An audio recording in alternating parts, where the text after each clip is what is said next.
Cinema industry వైపు వెళ్ళాలనుకుంటున్నారా? మీకు మేమున్నాం. వెంటనే కాల్ చేయండి. Hi viewers, India's largest digital media network Suman టీవీకి స్వాగతం. ప్రస్తుతం మనతో ఉన్నారు motivational speaker and language trainer Vijaya Bangaru. So Kolkata incident గురించి చాలా గ్యాప్ తర్వాత మళ్ళా టాపిక్ వస్తున్నామండి. సిబిఐ కేసు ఆల్రెడీ సిబిఐ కేసును తీసుకుంది కాబట్టి జడ్జిని కోర్టుని ఏం ఆశ్రయించింది నెక్స్ట్ డేట్ అనేది ఒకటి. తర్వాత దీంట్లో విచిత్రం ఏంటంటే సిట్టింగ్ ఎమ్మెల్యే కూడా ఉన్నాడు. అవునండి, స్టార్టింగ్ నుంచి ఎండింగ్ వరకు ఈయన పాత్ర చాలా ఉంది. అంటే ఒక్కొక్కటి మెల్లగా బయటకు వస్తున్నాయి కాబట్టి మేబీ సిబిఐ కూడా ఇంకా డేట్ అడుగుతూ ఉంది. సో ఎవరు ఇందులో నిరాశ పడకండి, ఖచ్చితంగా న్యాయం అయితే జరుగుతుందనే భావిస్తున్నాం. తర్వాత అంటే పొలిటికల్ వైజ్ చూసుకుంటే సిట్టింగ్ ఎమ్మెల్యే, తర్వాత బీజేపీ వాళ్ళు కొంచెం అంటే హడావిడి చేశారు. అంటే అసలు ఏం జరుగుతుంది అంటే యాక్చువల్ గానండి రేపు ఎల్లుండి అంటే శుక్రవారం 27న ఈ ట్రయల్స్ కోర్టులో ట్రయల్స్ జరగాల్సి ఉంటుంది. కాకపోతే ఈ సిబిఐ తరపున ఉండే లాయర్స్ ఏం చేశారంటే జడ్జి గారిని, సార్ ఆల్మోస్ట్ కేసు ఎండింగ్కి వచ్చింది, తుది దశకు వచ్చింది, ఇంకా కొన్ని కీలకమైన విషయాలు మాకు తెలుస్తూ ఉన్నాయి, ఆ అప్డేట్స్ కూడా మేము ఇస్తాము, కాబట్టి మాకు దయచేసి ఇంకొక వారం, ఇంకొక 5 రోజులు మాకు టైం ఇవ్వండి అన్నారు. అంటే నెక్స్ట్ October 1 వరకు టైం అడిగారండి. సో జడ్జి గారు కూడా చాలా పెద్ద మనసుతో ఆయన టైం ఇచ్చారు. తర్వాత అంటే నెక్స్ట్ October 1 మధ్యాహ్నానికల్లా, అంటే మంగళవారం మధ్యాహ్నానికల్లా మనకు ఒక సంచలనమైన కొన్ని విషయాలు మన చంద్రచూడ్ గారి ద్వారా, ఆయన టీం ద్వారా మనకు తెలిసే అవకాశాలు ఉన్నాయని మనం అందరం అనుకుంటున్నాము. అదే విషయాన్ని జడ్జి గారు కూడా ఏం చెప్పారంటే, ఈ సీల్డ్ కవర్లో కొన్ని విషయాలు నాకు చూసినప్పుడు, అంటే మనుషులు ఇంత కిరాతకంగా ఉంటారా, ఇంత క్రూరంగా ప్రవర్తిస్తారా, ఒక మనిషి పట్ల అంటే దేశానికి సేవ చేసే మనిషికి ప్రాణం పోసే ఒక అమ్మాయి పాపం తను సేవ చేసే దృక్పథంతో ఉన్నామే ఇంత కిరాతకంగా హింసించి చంపుతారా, ఇవన్నీ నాకు చదివినప్పుడు యాజ్ యూజువల్గా అంటే ఇంతకుముందు చెప్పినట్టుగా నా మనసు చాలా కలవరపడింది, నేను చాలా బాధపడ్డాను. ఇది ఆ విషయాలు చదువుతూ ఉంటే నాకు అసలు ఒక రోజు నిద్ర పట్టలేదు అని చాలా బాధను ఆయన వ్యక్తం చేశారండి. ఒక మనిషిగా అంటే జడ్జా లేకపోతే ఇంకొకట అనే అతని పొజిషన్ పక్కన పెడితే చాలా బాధపడి చాలా ఎమోషనల్ గా కూడా ఆయన అయినట్టు మనకు తెలిసింది.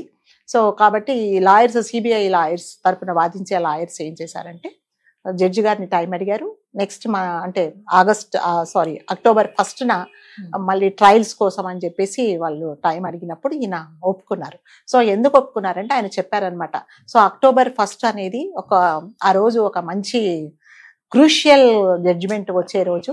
ఈ తీర్పు కోసం ప్రపంచవ్యాప్తంగా మనిషి అన్న ప్రతి ఒక్కరు దీనికోసం వాళ్ళ ఇంట్లో జరిగిన సంఘటన లాగా అప్డేట్స్ ఎప్పుడు వస్తాయి, ఏం జరుగుతుంది అని అందరూ ఎదురు చూస్తున్నారు. కాబట్టి తప్పకుండా మనకు ఆ రోజు మనం అందరం అంటే సంతోషపడే వార్త ఏదన్నా రావచ్చు అని మనం అందరం అనుకుందాము.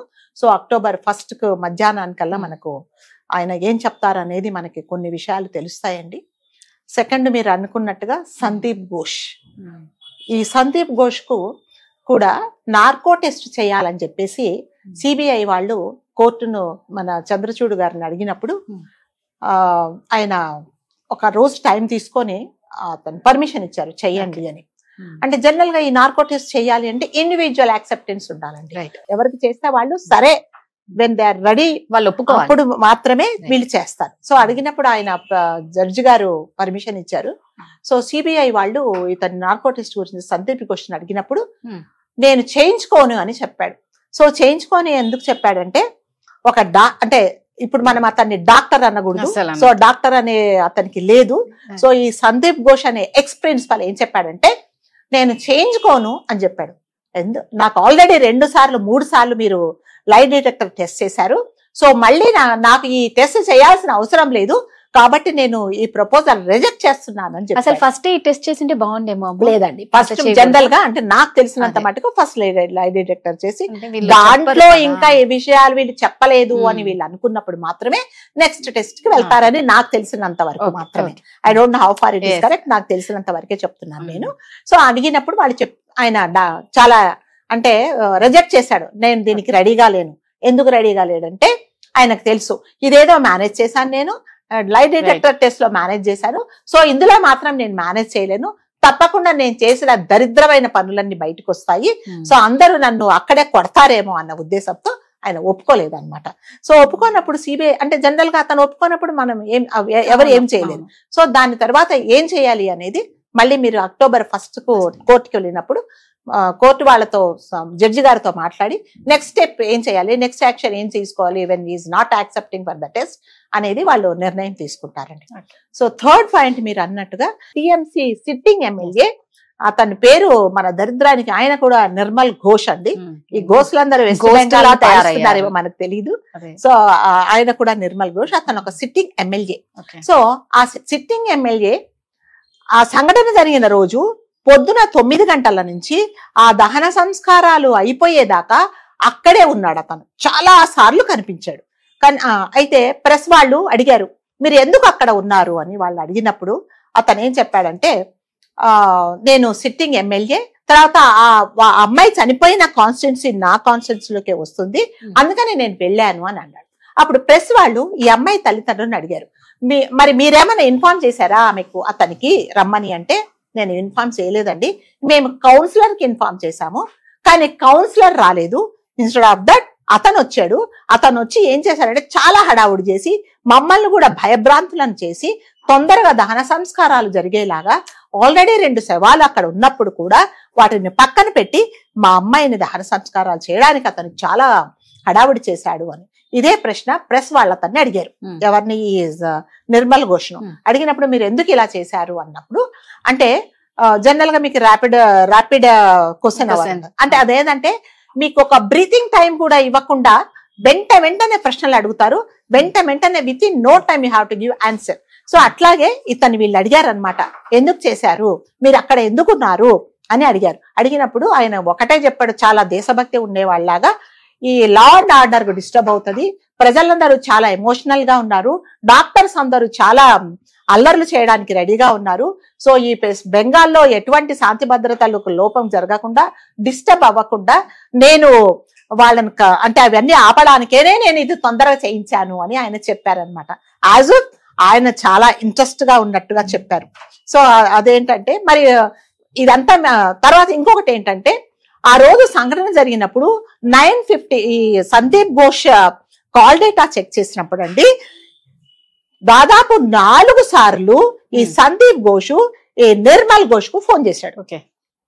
ఎందుకు చేశారు అని అడిగితే సిచ్యుయేషన్ చెప్పడానికి, నువ్వు సిచ్యుయేషన్ అక్కడ జరిగినప్పుడు జనరల్ గా Sandeep Ghosh as a principal గా నువ్వు పోలీసులకు ఇన్ఫార్మ్ చేయాలి, పోలీసులను ఇన్ఫార్మ్ చేయాలి. నెక్స్ట్ ఏం చేయాలి, వాళ్ళ పేరెంట్స్ కి ఇన్ఫార్మ్. ఇన్స్టెడ్ ఆఫ్ దట్ మీరు ఎందుకు అతనికి ఫోన్ చేశారు అని అంటే ఒక సిట్టింగ్ ఎమ్మెల్యేతో దట్టు అంటే అధికార పార్టీలో ఉండే అతనితో మీకేం పని అని అడిగినప్పుడు అతని దగ్గర సమాధానం లేదు. సో ఇవన్నీ మనం చూస్తుంటే ఏంటంటే ఇవన్నీ కావాలనే కేసును ఇది చేస్తున్నారు. లాస్ట్ అండ్ ఫైనల్ ఏంటంటే ఆ రోజు ఎప్పుడైతే నిన్న కాక మొన్న మండే రోజు ఏమైందంటే ఒక బీజేపీకి చెందిన ఒక కార్యకర్త ఆవిడే ఏం చేశారంటే కొన్ని వేల మంది కార్యకర్తలతో చీపురు, ఆవు పేడ, గంగాజలం తీసుకొని ప్రతి ఒక్క పోలీస్ స్టేషన్ కు తన కార్యకర్తలతో నేను శుద్ధి చేస్తాను అని కొంత చోట ఆపినా కూడా కొన్ని పోలీస్ స్టేషన్లు ఆమె ప్రక్షాళన చేశారు. అంటే శుద్ధి అనేది ఎప్పుడు నేర్పిస్తారంటే ఎప్పుడు చెప్తారంటే ఒక అశుభం జరిగినప్పుడు ఓకే అదంతా క్లీన్ చేసి శుద్ధి ఆవు పేడ అంటే మనం జనరల్ గా ఇంట్లలో ఏదన్నా జరిగితే మనం అదేంటి ఆవు పంచకం తీసుకొచ్చి ఇల్లంతా శుద్ధి అలా కొన్ని పోలీస్ స్టేషన్లు ఈవిడ బీజేపీ కార్యకర్తగా ఆమె అన్ని పోలీస్ స్టేషన్లు బెంగాల్లో పోలీస్ స్టేషన్లన్నీ ఆమె శుద్ధి చేశారు. అంటే మీ పోలీస్ స్టేషన్లన్నీ ఇంత అపవిత్రం అయిపోయావి, ఇలాంటి అమాయకురాలికి అన్యాయం చేశారు, అసలు మీరు కరెక్ట్ గా ఉండింటే ఈ రోజు కేసు ఇంతవరకు వచ్చేది కాదు అనే ఒక సందేశాన్ని ఇస్తూ వీళ్ళందరూ కలిసి కొన్ని వేల మంది ఆవు పేడ అంటే అది చాలా పవిత్రమైంది గంగా జలాన్ని తీసుకొచ్చి చీపుర్లు తీసుకొచ్చి మొత్తం పోలీస్ స్టేషన్లన్నీ క్లీన్ చేశారు. సో దీన్ని బట్టి ప్రజలు అంటే కొన్ని వేల మంది ఆ అమ్మాయికి అన్యాయం జరిగింది, న్యాయం జరగాలి అని ఎంత పోరాడుతున్నారో మనకు తెలుసు. సో తప్పకుండా October 1 మధ్యాహ్నానికి మనం అందరము రిలీఫ్ అయ్యి బాధితురాలి ఆత్మ శాంతించేలాగా ఆయన కుటుంబం సరే నా కూతురు చనిపోయినా కూడా తన చనిపోయినందుకే ఇవన్నీ తన అక్రమాలన్నీ బయటకు వచ్చాయి. ఈ అక్రమాలు అంటే సందీప్ ఘోష్ అక్రమాలు బయటికి రావడానికి నా కూతురు ప్రాణాలు అర్పించింది, అయినా కూడా చాలా మంది వీడి దగ్గరని అంటే వీడు చేసే అక్రమాల నుంచి బయటపడ్డారు అనే ఒక సంతృప్తి అన్న తల్లిదండ్రులకు వస్తుంది.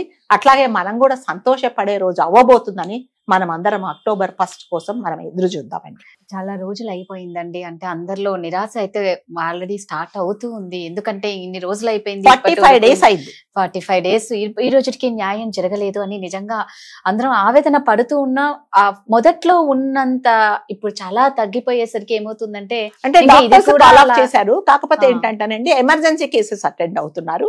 వాళ్ళు చేసే అదేంటి నిరసనలు వాళ్ళు ప్రతి చోట చేస్తూనే ఉన్నారు. మీరు అన్నట్టుగా ఆ సివియర్నెస్ లేదు అనేది లేదు. సో వాళ్ళు కూడా అంటే మామూలు మనకులాగా కాదు, వాళ్ళు ఒక ప్రాణాలు పోసే డాక్టర్స్ కాబట్టి వాళ్ళు కూడా ఒక రకంగా అర్థం చేసుకొని ఎమర్జెన్సీ కేసెస్ అందరూ అటెండ్ అవుతున్నారండి. చూద్దాం, తప్పకుండా మనకు మంచి జరుగుతుందని మనం ఆశపడదాం. ఏంటంటే ఇంకా ఎక్కువ రోజులు ఎవరు వేటిల్ని మనం ఆపలేం కదా. సో డాక్టర్లు కాబట్టి అంటే ఏవైనా కొన్ని రోజులు మాత్రమే, తర్వాత ఎవరి పనుల్లో వాళ్ళు బిజీ అయిపోయి ఎక్కడ ఈ కేసుని ఇంతటితో వదిలేసి మళ్ళా ఇది ఒక తప్పుదావ అయిపోయి ఆ బిడ్డకు అన్యాయం జరుగుతుందేమో అని బాధ ప్రతి ఒక్కరిలో ఉంది. నిజంగా భగవంతుడి పైన ఉన్నాడు కాబట్టి October 1 దసరా స్టార్ట్ అవుతుంది. ఏదో నిమజ్జనానికి వస్తది అనుకున్నాం, పోయింది. అట్లీస్ట్ కన్నా ఇది మొదటి రోజు నిజంగా ఆ కాళీమాత కరుణించి వాళ్ళకి ఎవరు కానీ ప్రతి ఒక్కరిని శిక్షించాలని మనస్ఫూర్తిగా కోరుకుందాం. ఆ బిడ్డ ఆత్మకు శాంతి చేకూరాలని, వాళ్ళ తల్లిదండ్రులకు ధైర్యాన్ని ప్రసాదించాలని ఆ భగవంతుని కోరుకుందాం. థ్యాంక్ యూ అమ్మా.